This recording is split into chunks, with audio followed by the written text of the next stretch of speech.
Brrr, oh, okay. Dream Warriors. Dream Warriors. Dream Warriors. 31 Days of Dread. Day 21. Here we go. I am pumped. I'm pumped because I love this movie. I love this movie ever since I saw it in 1999. I remember it vividly when it came out. And we're going to talk about it. It's Tim Burton's, Johnny Depp's, Christina Ricci's Sleepy Hollow. Let's hit that music.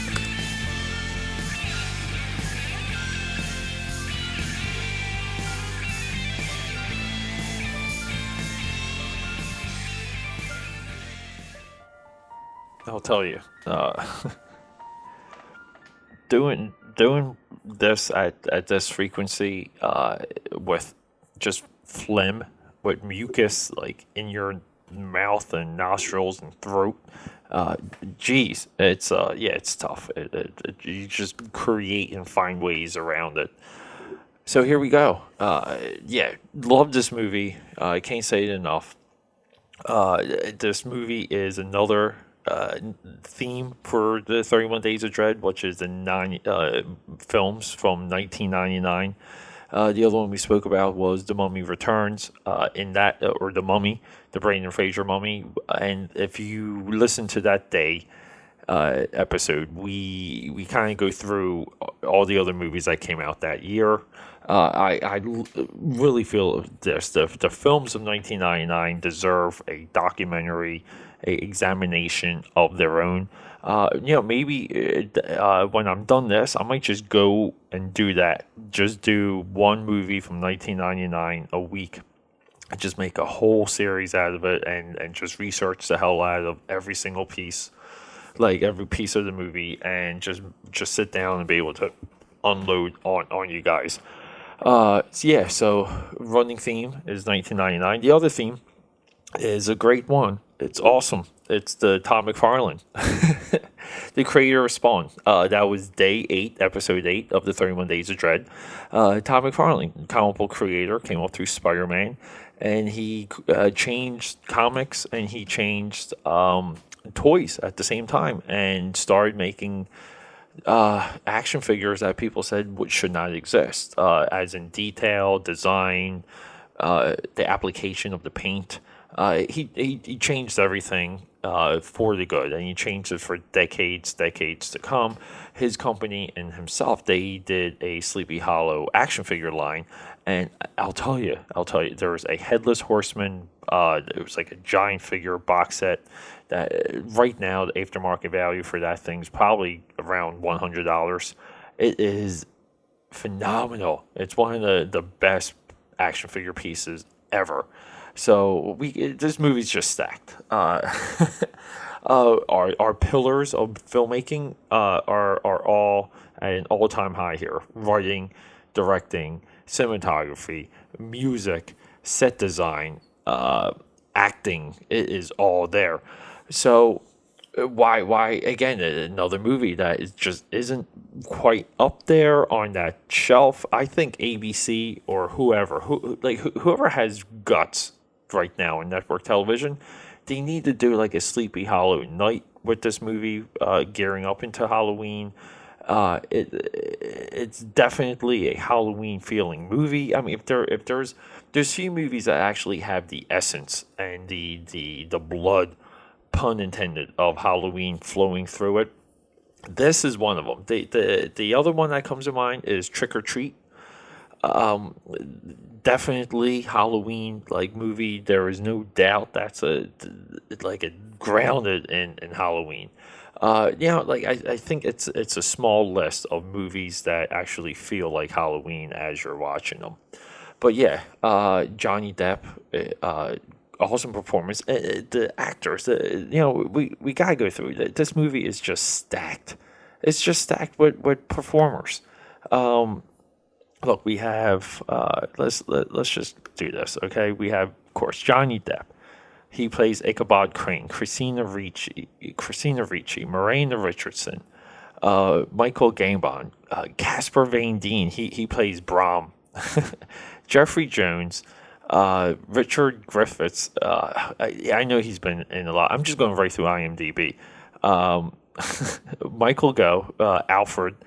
Um, oh, and we also have Ray Park, right? Ray Park is one of the where is he? Ray Park.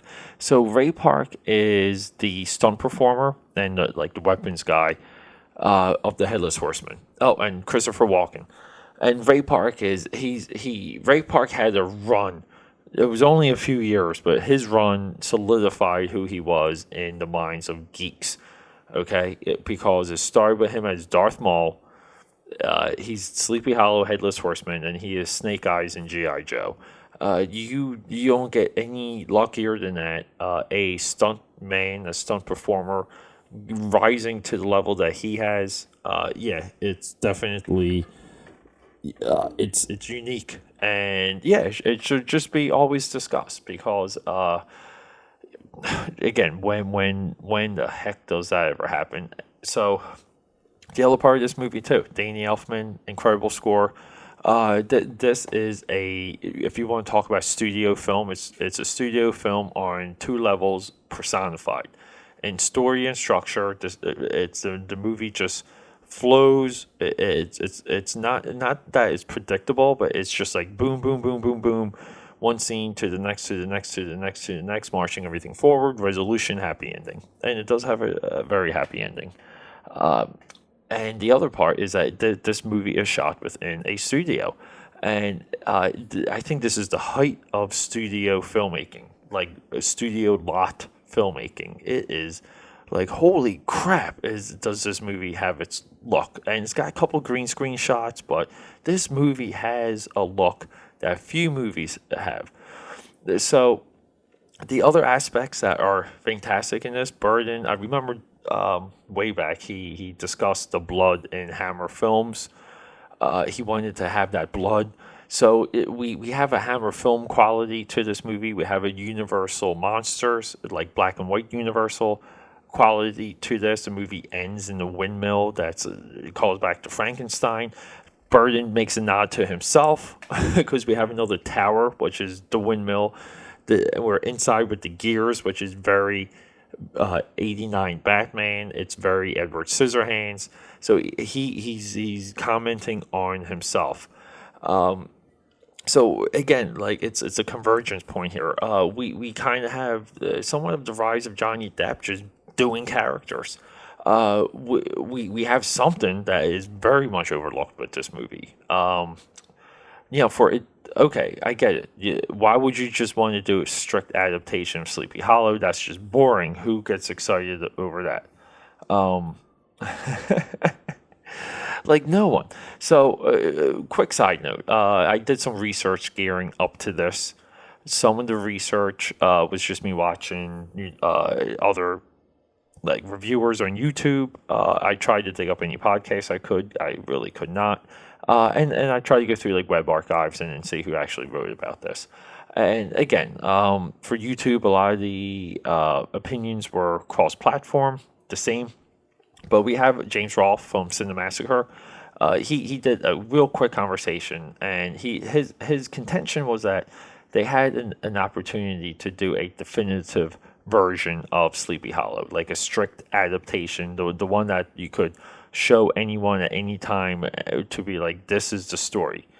And to him, that's a disappointment because of what they veer off into.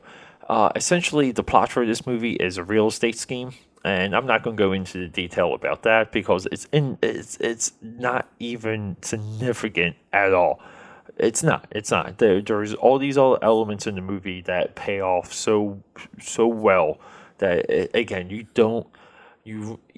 kind of don't care how Luke Skywalker blows up the Death Star and why is there a weakness, and you're just going with it. You're along with the ride. Have a good freaking time. We're watching movies here, and so what happens is a Hollywood jumps into the movie, and they add to it. They plus it out. They make a 2-hour movie from essentially a 15-minute story, a story that takes 15 minutes to tell.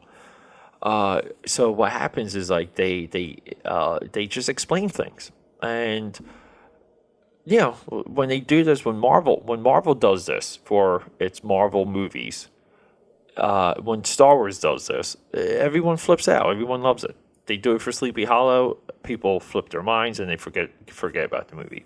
This movie just should be on network television in a big way, like Wizard of Oz is on Thanksgiving, Christmas Story, for Christmas. This movie just needs to kind of have like a resurgence and have a run.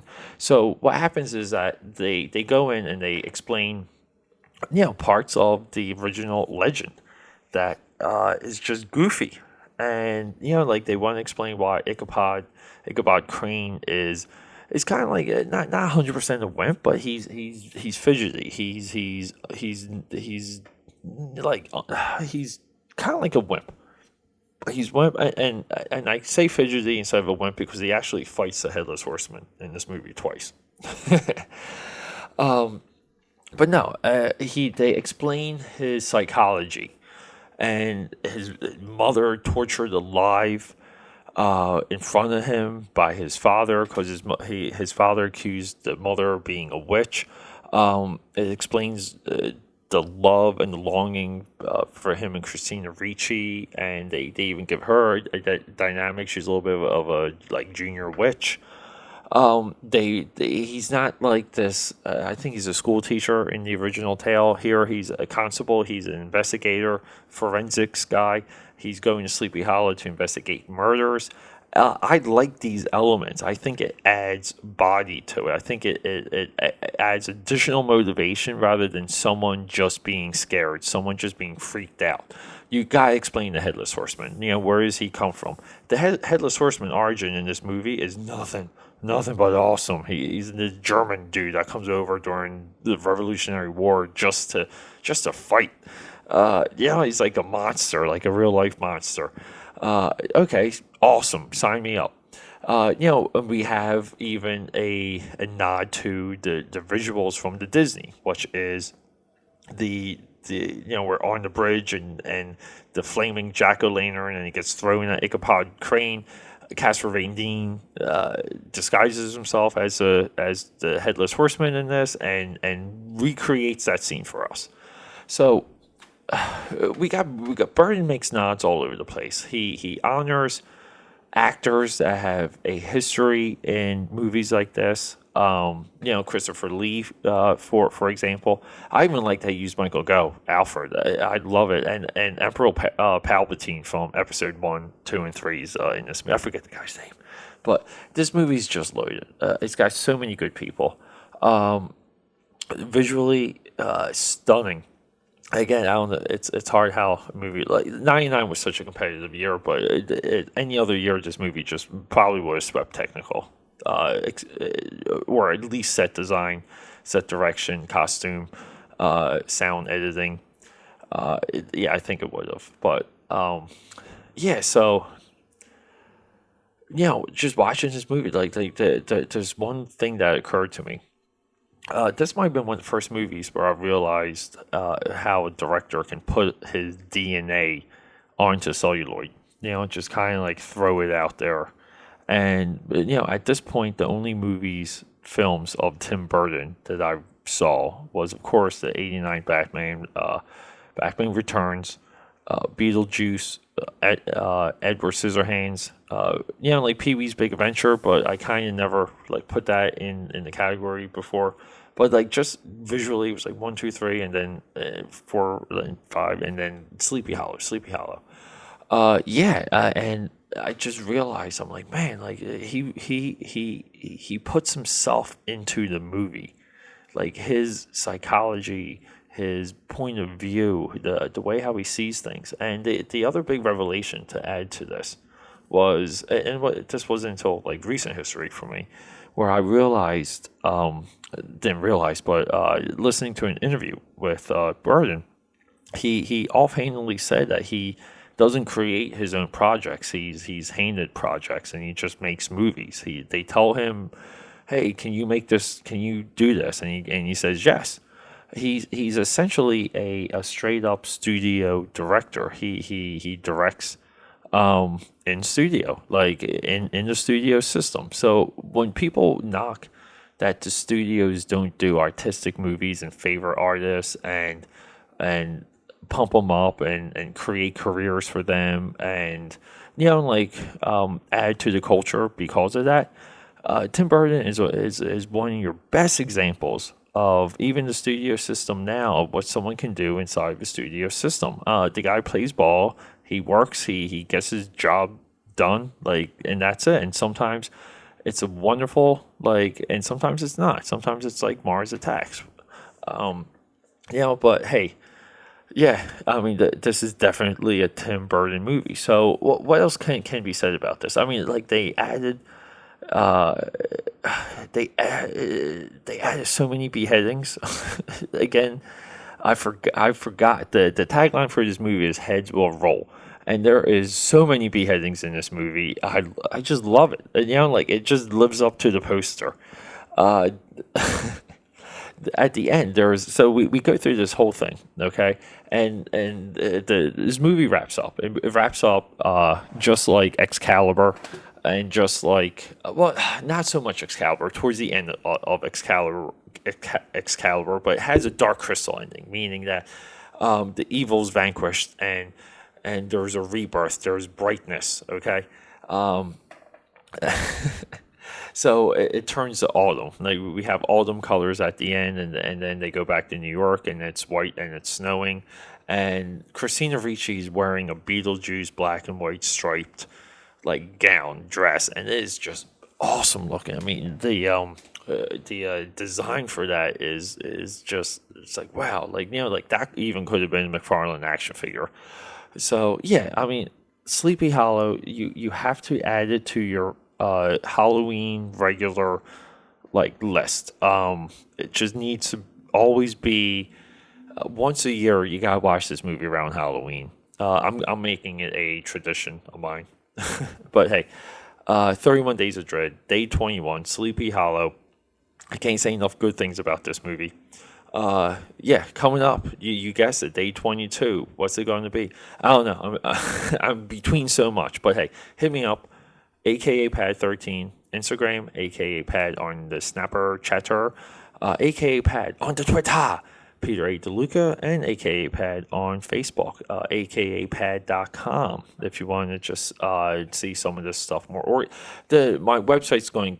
We're just adding so much to it. It's going to have downloadable PDFs. It's going to have episode guides. All these things about Dream Warriors. It's also going to have playable content that is not available anyplace else. Some of this is technology stuff that we have to figure out. And when I say we, I mean me. I mean, I mean Peter. But hey, have a good day. Have a good night. Let's rock and roll. Let's hit that exit music. And for me, you know what I'm doing? I'm working out. I'm gonna go work out. That's what I'm doing. Time to get the pump.